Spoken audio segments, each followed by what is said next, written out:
आप बहुत ज्यादा एम्बिशियस हो, बहुत ज्यादा हार्ड वर्किंग भी हो, लेकिन किस डायरेक्शन में मेहनत करनी है वही क्लियर नहीं है। आपके अंदर कॉन्फिडेंस भी कूट कूट के भरा हुआ है, दूसरे लोगों को गाइडेंस भी बहुत अच्छी देते हो, लेकिन खुद क्या करना है उस मामले में दूसरों से गाइडेंस लेनी पड़ती है। और ऑप्टिमिज्म देने में तो भगवान ने कोई कसर छोड़ी ही नहीं है। अगर आप इन सारी बातों से रिलेट कर पा रहे हैं तो डेफिनेटली आप एक सेजिटेरियस हैं। हरे कृष्णा, एस्ट्रोंजलि विद्या चैनल पर एक बार फिर से आप सबका बहुत बहुत स्वागत है। आज हम लोग बात करने वाले हैं सेजिटेरियस यानी कि धनु राशि के बारे में। इसी तरह की और भी यूजफुल वीडियोस को देखने के लिए आप चैनल को सब्सक्राइब कर सकते हैं। आज हम लोग बात करेंगे कि सैजिटेरियस यानी कि धनु राशि वाले लोगों की टॉप 5 कैरेक्टरिस्टिक्स क्या होती है, क्या इनकी स्ट्रेंथ्स है, क्या इनकी वीकनेसेस है, और एट द एंड इनके बारे में कुछ यूजफुल टिप्स भी मैं आपको दूंगी। तो चलिए सैजिटेरियस के बारे में बात करते हैं। सैजिटेरियस ये 12 राशियों में से 9th नंबर की राशि है और इसके रूलिंग प्लैनेट होते हैं प्लैनेट जुपिटर, जो कि एक्सपेंशन का कारक है, जो कि नॉलेज का कारक है। तो इसीलिए ये लोग बहुत ज्यादा इंटेलिजेंट होते हैं, ऑप्टिमिस्टिक होते हैं, एक्सपेंशन की क्वालिटी इनके अंदर होती है। तो इसीलिए इनका जो अपीयरेंस भी होता है ना वो भी थोड़ा सा एक्सपेंसिव होता है, या तो ये कह सकते हैं कि वेट थोड़ा इजीली पुट ऑन कर लेते हैं, या फिर इनका फेस जो होता है वो थोड़ा हैवी होता है देखने में। तो बॉडी में, इनके व्यक्तित्व में, इनके बोलने में एक भारीपन होता है, यानी एक रोब होता है इनके अंदर। इनकी जो पर्सनालिटी होती है वो काफी ज्यादा डोमिनेटिंग होती है। तो हम जुपिटर की बात कर रहे थे, तो जुपिटर इनका रूलिंग प्लैनेट होता है, इसीलिए तो ये लोग टीचिंग में बहुत अच्छा कर सकते हैं। They can be very good counsellor, consultant, teachers. इसके साथ ही administrative kind of job roles really suit them. बात कर ही रहे हैं तो इनके लिए रिलीजियस फील्ड भी काफी अच्छी रहती है। दे can B spiritual gurus also, right. इसके साथ ही ये लोग हायर लर्निंग की तरफ काफी ज्यादा इंक्लाइंड होते हैं। तो जनरली देखा गया कि अपनी लाइफ में ये बहुत सारी नॉलेज गेन करते हैं। लॉ की फील्ड इनके लिए काफी अच्छी बनती है। They can do PhD masters in their respective fields. तो काफी ज्यादा इंटेलिजेंट लोग होते हैं और इनके अंदर नॉलेज की बहुत ज्यादा भूख होती है। तो अगर ये लाइफ में किसी से कंपटीशन करते हैं ना तो नॉलेज के बेसिस पे करते हैं कि तुम्हें कितना आता है और मुझे कितना आता है। ये लोग एक टाइम पर कम पैसे में सेटिस्फाई हो सकते हैं, लेकिन कम नॉलेज में सेटिस्फाई नहीं होंगे। और एक रिस्पेक्ट इनको लाइफ में चाहिए होती है। तो अगर काम से इनको रिस्पेक्ट मिल रही है और जो नॉलेज ये लोग गैदर कर रहे हैं उससे अगर ये लोग सेटिस्फाइड है तो ये अपनी लाइफ इजीली थोड़े से कम पैसों में भी गुजार सकते हैं। लेकिन जैसा कि जुपिटर एक्सपेंशन का कारक होता है, तो इन लोगों के पास जो नॉलेज होती है ना, कई बार ये लोग उसको बूस्ट करने लगते हैं कि मुझे तो इतना आता है, खुद पर घमंड आ जाता है अपनी नॉलेज पर ही। और वहीं पर जुपिटर अगर कुंडली में खराब है तो ये एक्सपेंशन का जो इनका सोचने का तरीका है वो मटेरियलिस्टिक चीजों की तरफ भी चला जाता है। अगर मटेरियलिस्टिक चीजों की तरफ ज्यादा रुझान है इनका तो उसके बारे में भी बोस्ट करेंगे कि last week I went to Italy और मैंने 50,000 का ये परचेज किया है, इतने के मेरे शूज हैं, ये वो। तो ये लोग उसके बारे में भी बोस्ट करने लगते हैं, which is a negative trait of Sagittarius. तो इस चीज से इनको बचना चाहिए because they are very intelligent राशि, ऑप्टिमिस्टिक लोग होते हैं, वेरी शार्प माइंडेड, ब्रिलियंट लोग होते हैं, और जनरली इस साइन को लकी माना जाता है। तो खुद के बारे में बोस्ट करने से, ग्राउंडेड ना रहने से इनकी कुंडली में इनका जुपिटर भी खराब होता है। और जैसा कि रूलिंग प्लैनेट जुपिटर है तो दूसरे लोगों को गाइडेंस बहुत अच्छी देते हैं, कंसल्टेंट बहुत अच्छे बनते हैं। दूसरे लोगों को कुछ सिखाना है, समझाना, ये काम ये लोग बड़े अच्छे से कर सकते हैं। लेकिन इसी के साथ एक नेगेटिव ट्रेट इनका जॉइंट है कि दूसरे लोगों को गाइडेंस बहुत अच्छी देते हैं, बट जब खुद की बात आती है, खुद ये डिसीजन मेकिंग में थोड़े से वीक होते हैं, इनडिसाइसिव होते हैं। हमेशा मन में द्वंद चलता रहता है, ये करूं या वो करूं। उस टाइम पर इनको दूसरे लोगों की हेल्प की जरूरत पड़ती है, उनके ओपिनियन की जरूरत पड़ती है। इसी के साथ इम्पल्सिव डिसीजंस भी लेते हैं। ये दो एक्सट्रीम्स इन लोगों के अंदर देखे जाते हैं कि कई बार तो इनडिसाइसिवनेस आ जाती है कि समझ ही नहीं आता करना है कि, और कई बार इम्पल्सिव होके कोई डिसीजन ले लेते हैं विच दे रिग्रेट लेटर ऑन। और मोस्टली ये इनके एंगर इश्यूज से रिलेटेड है। इन लोगों को गुस्सा बहुत जल्दी आ जाता है और बहुत ज्यादा आता है, लेकिन तुरंत ही ठंडे भी हो जाते हैं और फिर बाद में इनको रिग्रेट भी होता है कि मैंने गुस्सा क्यों किया। बिकॉज ये एक फायर साइन है, इन लोगों के अंदर गुस्सा नेचुरली है, और ये जो साइन है, फायर साइन तो है, ड्यूअल साइन भी है, तो ये अग्नि दोनों तरीके से काम कर सकती है, जला भी सकती है, कुछ बना भी सकती है। अग्नि से हम कोई चीज जला भी सकते हैं, खाना पका भी सकते हैं, तो इसीलिए ये जो अग्नि है ये दोनों तरीके से काम कर सकती है। तो अब इनको वो डिसीजन लेना है माइंडफुली कि उस अग्नि के साथ ये अपने अंदर कुछ डेवलपमेंट लाना चाहते हैं, वो do they have the fire in their belly to achieve something, या फिर वो सब कुछ डिस्ट्रॉय करने के लिए उस फायर का यूज कर रहे हैं। Now it's up to them.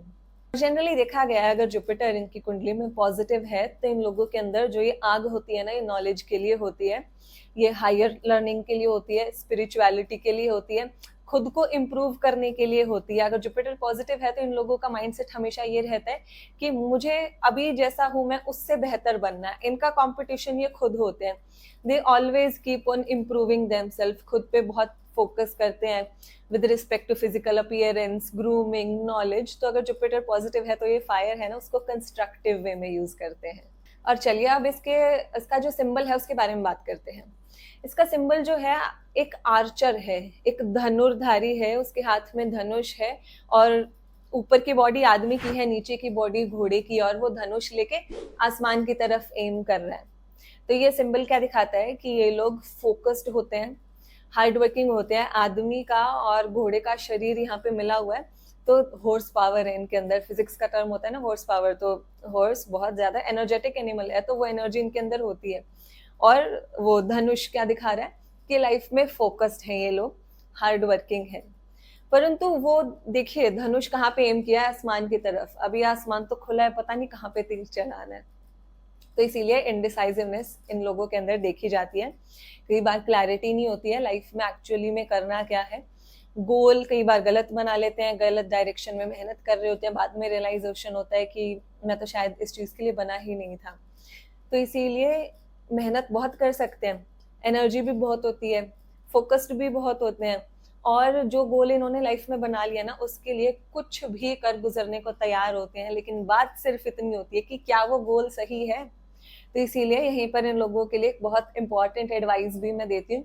आपकी लाइफ में गुरु होना बहुत इंपॉर्टेंट है। आप सोलो ट्रैवलर मत बनिए, आप भटक जाओगे। आपकी लाइफ में गुरु बहुत इंपॉर्टेंट है। वो गुरु आपकी माता, आपके पिता, आपके कोई गुरु, टीचर, कोई फ्रेंड, कोई भी हो सकता है, जो इंसान आपको लाइफ में सही गाइडेंस दे सके, सही चीज बता सके कि आपको यहाँ पर फोकस करना चाहिए।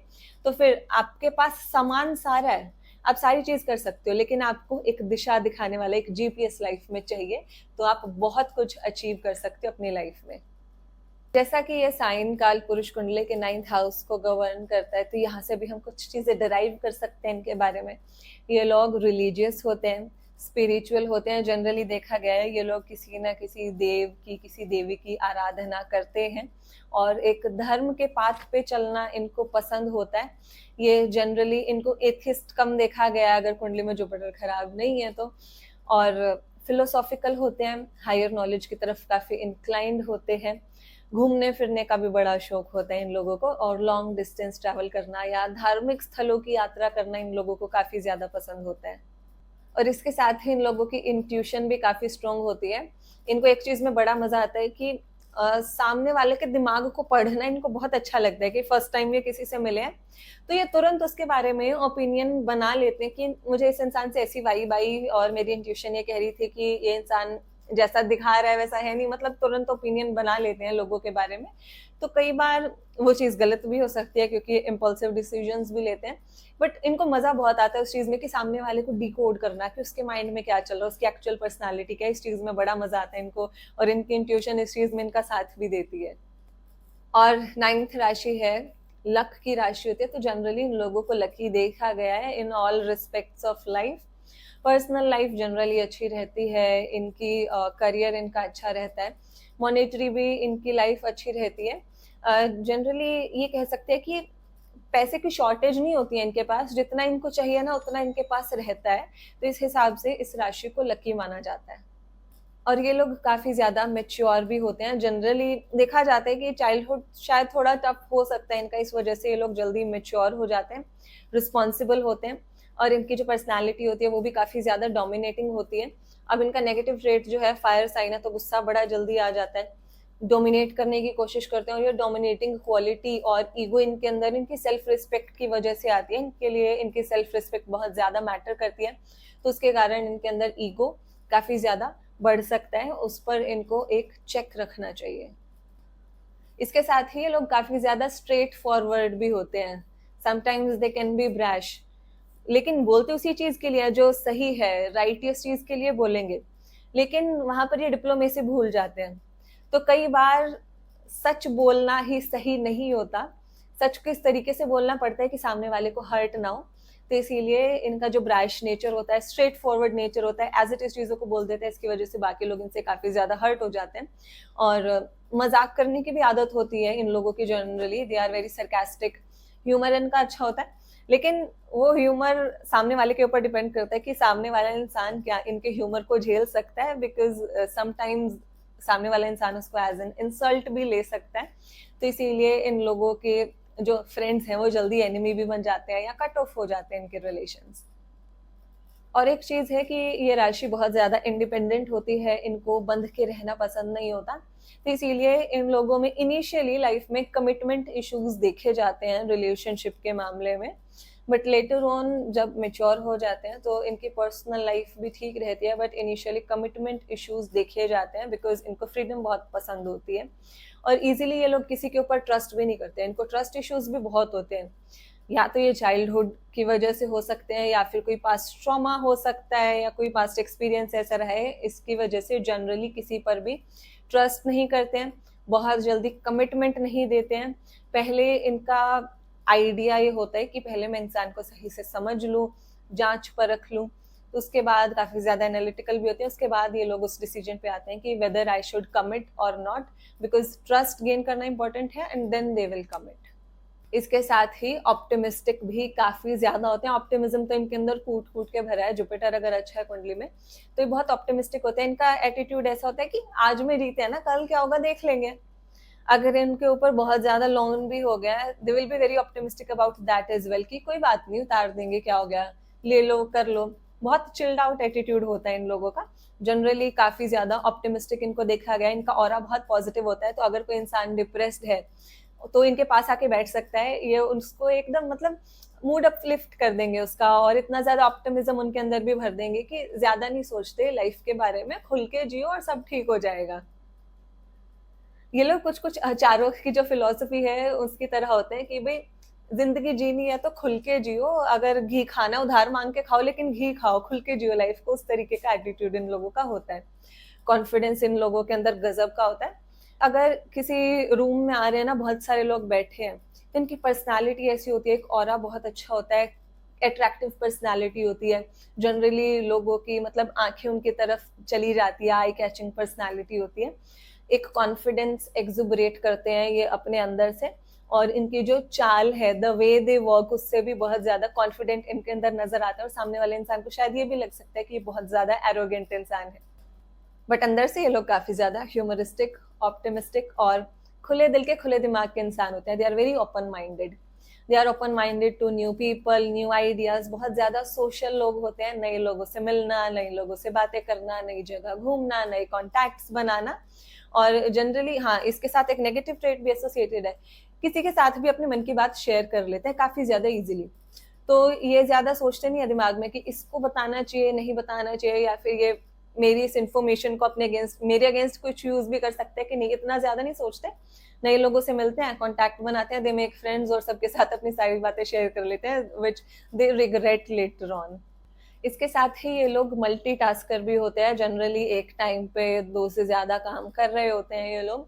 और ये भी देखा गया कि करियर ये लोग चेंज कर लेते हैं कई बार, या फिर ये देखा जाता है कि जिस फील्ड में एजुकेशन ली है काम उससे टोटली अलग कर रहे हैं, या लाइफ में एक टाइम पर जाकर मान लीजिए कंप्यूटर इंजीनियर है, उसके बाद ये एडमिनिस्ट्रेटिव लाइन में चले गए, या फिर किसी आर्टिस्टिक फील्ड में चले गए। आर्टिस्टिक क्वालिटीज भी इनके अंदर काफ़ी अच्छी होती हैं, they can go into artistic and creative field as well.